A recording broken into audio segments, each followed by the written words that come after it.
So you want to break into clinical quality, but every job says 3 to 5 years of experience required, right? And you are wondering, how do you even get that first opportunity? I hear this all the time from new graduates, and you have worked hard. You want to make an impact, but quality roles feels locked behind the experience you don't have yet. So here's the good news. You absolutely can break into healthcare quality without a decade of experience. So today I'm going to be sharing 5 proven strategies to get your foot in the door, even if you are just starting out. Let's get into it. For context, before we even jump into tips, let's set the stage. What does clinical quality actually mean? Clinical quality is about improving patient or member outcomes, closing care gaps, and making sure health plans, providers, and health system meets regulatory performance standards. You might work with HEDIS measures, star ratings, CAHPS surveys, chart abstraction, outreach campaigns, or even processing improvement projects. And why is it a great career path? Clinical quality is high impact. There's a strong job growth opportunity, and you can also leverage both your clinical and non-clinical. Like if you were to have analytical skills, you can certainly leverage these skills in this field. So now let's get into the tip. The first tip is leveraging your existing experience. As a new grad, you definitely bring value if even you don't have the required experience yet, but it's all about how you position it. Do you have clinical rotation or internship experience? Highlight how you reviewed charts, you followed care plans, or interacted with quality metrics. Do you work in customer service, data entry, or even front desk office roles? You need to tie that to accuracy, process adherence, and teamwork, which all are crucial in quality. Avoid underselling yourself. Don't say, I just reviewed charts doing clinicals.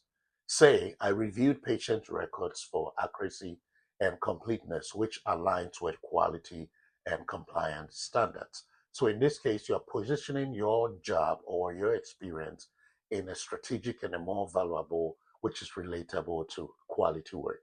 The second tip is start where you can gain the exposure. A lot of graduates want to break into this field with their dream job. Whilst, it's good to have that ambition and you want to get that manager or you want to become that director from the get-go, keep in mind, this is a field you are breaking into. So you don't have the experience yet, right? You don't have the experience yet. So it's okay to start somewhere. It's okay to have a little beginning. It is okay to start from the bottom and build your way up. Don't get hung up or caught up in fixated on trying to get that director role. And in most cases, you might probably not be offered that role because you're competing with folks that have tons of experience than you, who is just starting out in this space. So your first role doesn't have to be your dream job. You just need access to quality work. So consider roles like chart abstractor, quality data analyst, member outreach coordinator, quality improvement coordinator, care coordinator with a focus on care gap closure. They are entry points that teaches you HEDIS stars and quality process while also building connections inside the quality team. Now, as a pro tip, apply at large health plans or large provider groups or even vendors that work on HEDIS chart reviews. They often hire seasonal staff, usually during the month of January to April, which can lead to permanent roles. If you are working on your degree and you're still in school or still in nursing school, you don't need to wait for you to graduate before you start applying for quality roles. This is coming from a personal experience. When I was in college, I could have applied for quality roles and internships, which would have given me the experience or helped me to get my foot into the door and not had to wait. But I didn't do that. I waited till I graduated and now started applying, which was a huge waste of time. Keep in mind that when you apply for any job, it takes about 2 to 3 months before, in most cases on average, before the decision is even made for the role to be offered if you are going to be the candidate, right? So that is 2 to 3 months. And now also coupled with the time is going to take for you to search and keep applying and how long it's going to take for you to find that role. It could take you anything between 3 to 6 months, or even in some cases a year, before you land that job. So whilst you are in school, use that time to apply for some entry job roles in quality work. And again, it doesn't have to be a director role, a manager role. Start from the bottom. You just need to get your foot into the door. If it's an internship opportunity, grab it. So in that case, whilst you are in school, you are gaining some experience, you are building network. So by the time you graduate, you've already have the required experience, you've already built some networks, and you might or even already be offered a role in the company that you did your internship, which will cut a huge amount of time from when you graduate and you have your degree at hand. You already have a role, you already have a job waiting for you, knocking at your door, because you have the experience and you already had your foot in the door, instead of waiting for you to graduate and now you're going to start applying. The third tip is learn the language of quality.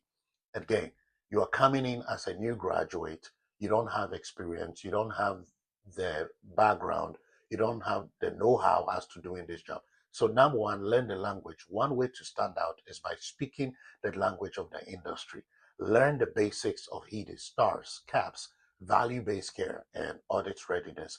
Some resources you can leverage is free webinars from the NAHQ or CMS, YouTube videos like this one, right? So subscribe. It's an opportunity for you to subscribe or take online courses or workshop. Doing this matter because when you use the terms such as care gaps, audit compliance, numerator, denominator, performance metrics, hiring managers know you understand the work. The fourth tip as a new graduate trying to break into this field is build some network and show initiative.